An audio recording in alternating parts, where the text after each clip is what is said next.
Students, hope you will be fine. Today we will discuss about example of Huffman coding.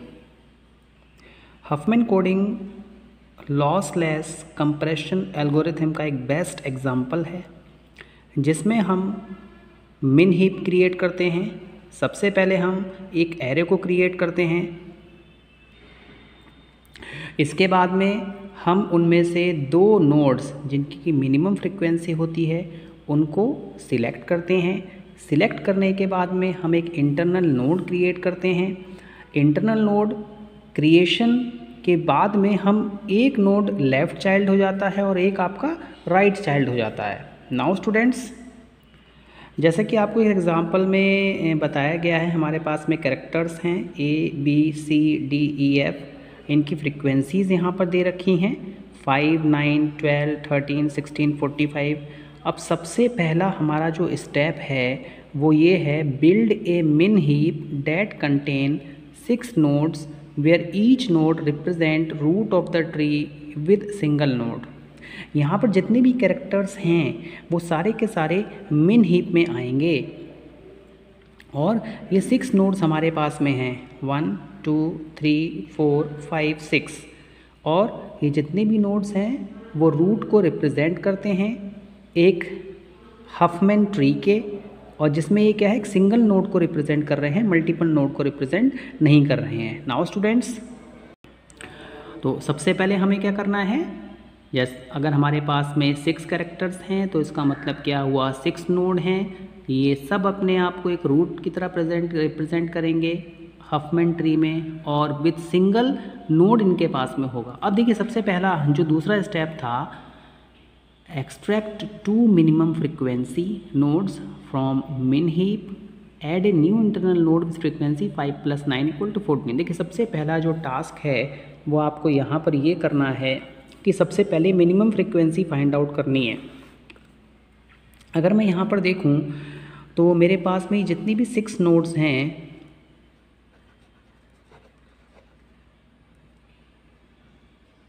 In 6 nodes में जो minimum frequency है, एक तो a character की है 5 और बी कैरेक्टर की है 9। अब हम क्या कर देंगे, इन दोनों को प्लस कर देंगे, हमारे पास में 14 आ जाएगा और ये हमारा इंटरनल नोड कहलाएगा। अब जब हम इन दोनों को कंबाइन कर देंगे तो उसके बाद में हमारे पास में केवल 5 नोड्स रह जाएंगे, 1, 2, 3, 4, 5। नाउ स्टूडेंट्स, हमने यहाँ पर इन दोनों का सम किया, मेरे पास में 14 आया। अब 14 जो है वो मेरा क्या है, इंटरनल नोड है, और मैंने आपको बताया था कि जो लीस्ट फ्रीक्वेंसी का होता है वो लेफ़्ट चाइल्ड बन जाता है और जो हाईएस्ट फ्रीक्वेंसी का होता है वो राइट चाइल्ड बन जाता है। अब 5 क्या है, लोएस्ट फ्रीक्वेंसी का है, तो ये लेफ़्ट हैंड साइड में आ गया, और बी की फ्रीक्वेंसी 9 है, ये आपका राइट हैंड साइड में आ गया। नाउ स्टूडेंट्स, अब देखिए, नाउ जो हमारे पास में मिन हीप है उसके पास में कितने हैं, 5 नोड्स हैं, और इसमें 4 nodes are root of the tree. इसमें 4 जो नोड हैं वो रूट हैं ट्री के, जिनके पास में सिंगल एलिमेंट है, और 1 इसमें हीप नोड है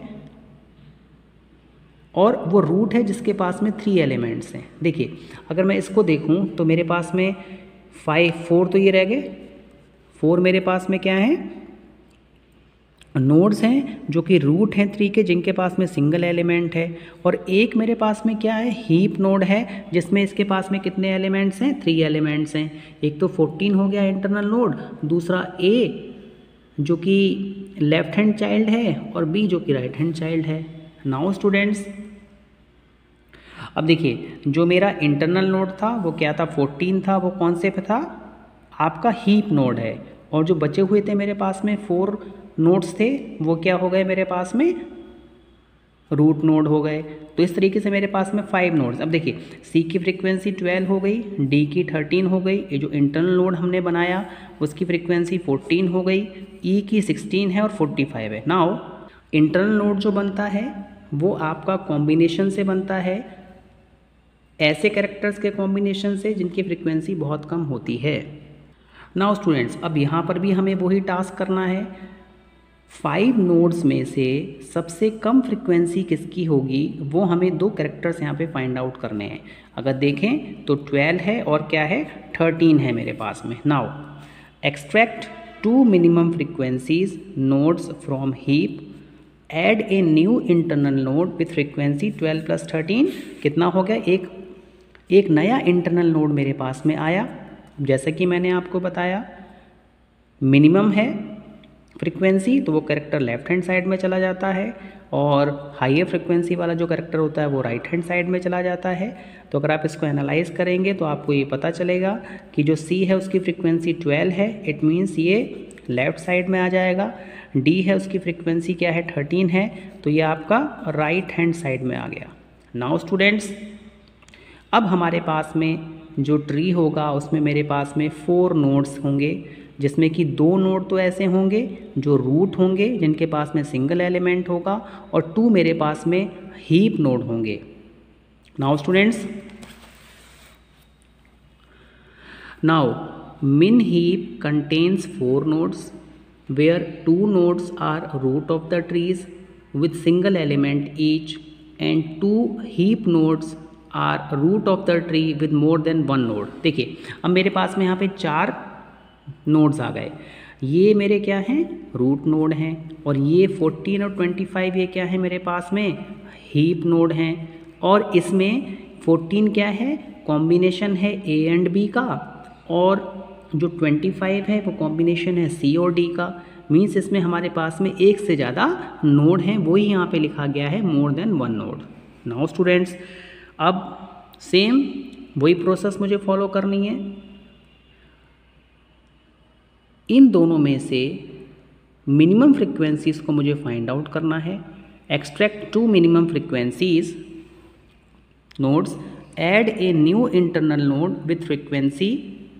देखिए अगर मैं इसको देखूं तो मुझे ये पता चलता है 14 + 16 क्या है लोएस्ट हैं तो 14 + 16 को क्या हुआ 30, मेरे पास में एक इंटरनल नोड और आ गया। बट यहाँ पर देखने वाली बात ये है कि जो 14 है वो ऑलरेडी क्या है एक इंटरनल नोड है। अब ये जो इंटरनल नोड है वो कॉम्बिनेशन है A और B का, तो वही हमने यहाँ पर शो किया है कि 14 जो है वो भी एक इंटरनल नोड है, A और B का वो क्या है कॉम्बिनेशन है। और E की वैल्यू कितनी थी 16, तो ये तो हमारा कहाँ चला गया 14 लेफ्ट हैंड साइड में चला गया, 16 हमारा कहाँ पे आ गया राइट हैंड साइड में आ गया। नाउ स्टूडेंट्स, कॉम्बिनेशन होने के बाद में मेरे पास में एक तो इंटरनल नोड आ गया जिसकी वैल्यू कितनी है 30 है, दूसरा एक मेरे पास में इंटरनल नोड और है जिसकी वैल्यू कितनी है 25 है, और एक मेरे पास में नोड है रूट नोड है जिसकी वैल्यू कितनी है 45 है। अब दोबारा हम यहाँ पे सबसे देखिए अब केवल मेरे पास में 3 नोड रह गए, इसमें से भी सेम प्रोसेस हमको फॉलो करनी है। मिनिमम फ्रीक्वेंसी जिनकी है उन 2 नोड्स को हम सेलेक्ट करेंगे। यहाँ पे देखें तो 25 और 30 की क्या है मिनिमम फ्रीक्वेंसी है। 25 जो है कॉम्बिनेशन है 12 एंड 13 का और 30 जो है वो कॉम्बिनेशन है 14 एंड 16 का। नाउ स्टूडेंट्स, तो हमने यहाँ पे 2 मिनिमम फ्रीक्वेंसीज़ को एक्सट्रैक्ट किया, एक नया इंटरनल नोड हमने ऐड किया अपने ट्री में हीप ट्री में 25 + 30 55 हो गया। अब देखिए ये हमारा इंटरनल नोड है। अब मैंने आपको ये बताया कि जो मिनिमम फ्रीक्वेंसी का होता है उसको हम लेफ़्ट हैंड साइड में लेके जाते हैं, हाईएस्ट फ्रीक्वेंसी का होता है उसको हम राइट हैंड साइड में लेके जाते हैं। तो 25 आपका लेफ़्ट हैंड साइड में आ जाएगा और 30 आपका राइट हैंड साइड में आ जाएगा। अब 25 जो कॉम्बिनेशन है वो C और D का कॉम्बिनेशन है। सेम वही लोएस्ट फ्रीक्वेंसी C की 12 है वो इस तरफ आ गया लेफ्ट हैंड साइड में, 13 आपका राइट हैंड साइड में चला गया। अब 30 को हमने ब्रेक कर दिया। 30 किसका कॉम्बिनेशन था 14 और 16 का कॉम्बिनेशन था। 16 हमारा कैसा था रूट नोड था और 14 हमारा कैसा था हीप नोड था। अब हीप नोड जो 14 है वो आपका कॉम्बिनेशन है A और B का, मींस 5 और 9। यहाँ पे हमारे पास में 14 आ गया। तो ये हमारा क्या एक हीप ट्री बन रहा है। नाउ स्टूडेंट्स, अब जब हमने कॉम्बिनेशन किया इसके बाद में, अब केवल मेरे पास में यहाँ पे 2 नोड बचे हैं। नाउ मिन हीप कंटेन्स 2 नोड्स। एक तो कैरेक्टर मेरे पास में f बचा जो कि मेरा रूट नोड है 45, एक मेरा इंटरनल नोड है जिसे हम हीप नोड भी कहते हैं। देखिए लास्ट में मेरे पास में केवल और केवल कितने 2 कैरेक्टर बच गए। अब यहाँ पे कोई मुझे मिनिमम तो फाइंड आउट करना नहीं है, केवल 2 ही कैरेक्टर्स हैं, तो उन दोनों कैरेक्टर्स को क्या कर दिया जाएगा, ऐड कर दिया जाएगा। नाउ स्टूडेंट्स, हमने 2 मिनिमम फ्रीक्वेंसीज को एक्सट्रैक्ट किया। एक न्यू इंटरनल नोड जिसकी फ्रीक्वेंसी क्या है 45 और 45 को ऐड करेंगे तो मेरे पास में कितना आ गया, 100 आ गया। अब जो हमारा 100 है that is our heap node, internal node कहलाएगा ये। नाउ स्टूडेंट्स, इंटरनल नोड मेरे पास में आ गया। अब देखिए यहाँ पर 100 जो है वो कॉम्बिनेशन है 45 और 55 का। 45 मेरे पास में क्या था, एक सिंपल रूट नोड था, और 55 मेरे पास में क्या है, इंटरनल नोड या फिर हीप नोड। हीप नोड है तो ये कॉम्बिनेशन है कैरेक्टर्स का। तो नाउ स्टूडेंट्स, यहाँ पर हमने क्या किया, 55 को सेपरेट किया, 25 प्लस 30 का कॉम्बिनेशन था। 25 की बात करें तो ये C और D का कॉम्बिनेशन था। इसी तरीके से 30 जो तो कॉम्बिनेशन था 16 और 14 का। 14 क्या था, हमारा इंटरनल नोड था, इसको हमने क्या कर दिया, सेपरेट कर दिया। तो ये पूरा का पूरा मेरे पास में क्या आ गया, हीप ट्री आ गया। नाउ स्टूडेंट्स, यहाँ पे एक बात ध्यान में रखनी है कि जो मिनिमम हीप है एंड में केवल एक नोड बचना चाहिए। यहाँ पे हम कैरेक्टर फ्रीक्वेंसी देखते हैं, लास्ट में मेरे पास में केवल और केवल एक इंटरनल नोड रह गया और यहीं पे हमारा एल्गोरिथम स्टॉप हो जाता है। नाउ स्टूडेंट्स, जो हमारे पास में हफमैन ट्री आया, यहाँ पर हमें ये बात ध्यान में रखनी है कि जो लेफ़्ट नोड होता है उसको हम 0 असाइन करते हैं और जो राइट नोड होता है उसको हम 1 असाइन करते हैं। तो इस तरीके से हमने 0 और 1 का असाइनमेंट कर दिया। नाउ अब हम कोडिंग देखते हैं।